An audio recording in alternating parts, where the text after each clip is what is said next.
in May, in very early May, the Supreme Court decision was leaked. And, there are many concerns around the leaking of such a confidential decision.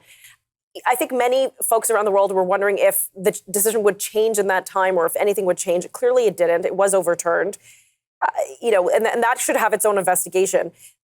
But according to the Susan B. Anthony Pro-Life America, there have been 49 incidents of arson, vandalism, and harassment committed by pro-choice activists since that decision. When there was the hint that this would be overturned, violence against establishments, pregnancy centers, that kind of thing, just skyrocketed.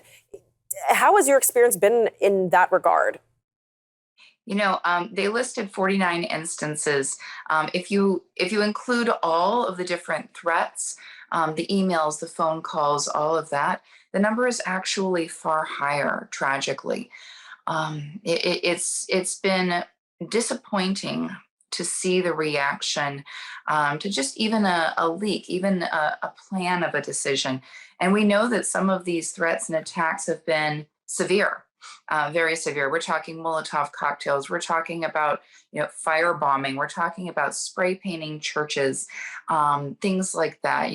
These people going into churches and trying to take off their clothes and protest, and just horrible kinds of displays of the basest type of human behavior. But there's been so much more as well, just threats and so on. And what I think has been really interesting is that the people who are doing this, they have no desire to dialogue. They have no desire to build a bridge or build understanding or work together to find common ground for the future and to help women. In fact, I was just talking about this with some colleagues yesterday, that you would think that this would be the instigator to start talking about how to resource these young women and how to improve our social safety nets and so on. And yet instead, all we're hearing from the other side is codify Roe. That's the only answer. Well, and when you say, be prepared for a night of rage, when you hear this coming out, and to me, this is the unhinged left. I mean, a night of rage. This is absurd. And hearing about these acts of arson and violence and trespassing and harassment, it's quite disturbing. Is there a double standard? Is the FBI or the police handling this violence properly? Does the violence also go the other way? Are pro-lifers, have they been historically violent when Roe v. Wade passed? Not at all. When you look at when Roe v. Wade passed, what did pro-lifers do?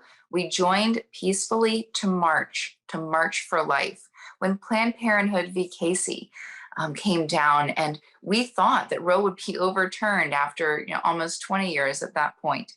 And then we were disappointed. We continued to march. We continued peaceful, nonviolent protest. That's what we've always been about, because we're pro-life. The other side, they'll point to a couple of fringe people who were not part of the movement, who used the abortion issue to commit terrible crimes. But that simply is not what the movement is. And so this whole idea of a night of rage, now that this Dobbs has been the case that Casey wasn't, we're going to continue to march for life. We're going to continue to work to protect and support women and get them those resources they need. We're going to be expanding our care. And I think it's disappointing that any Americans would resort to just, burning down cities or, shouting or, anything like that, just because they're disappointed in a decision. So is the American culture, are you ready for this kind of change? I mean, it says culture might be, you change the law, you could change the hearts. Are we now going back where we can expect Americans to now say, you know what, no, we're not comfortable with abortion. We don't want something like Roe v. Wade again? It goes both ways, law and culture, right? Both inform each other. And so this is a huge step forward.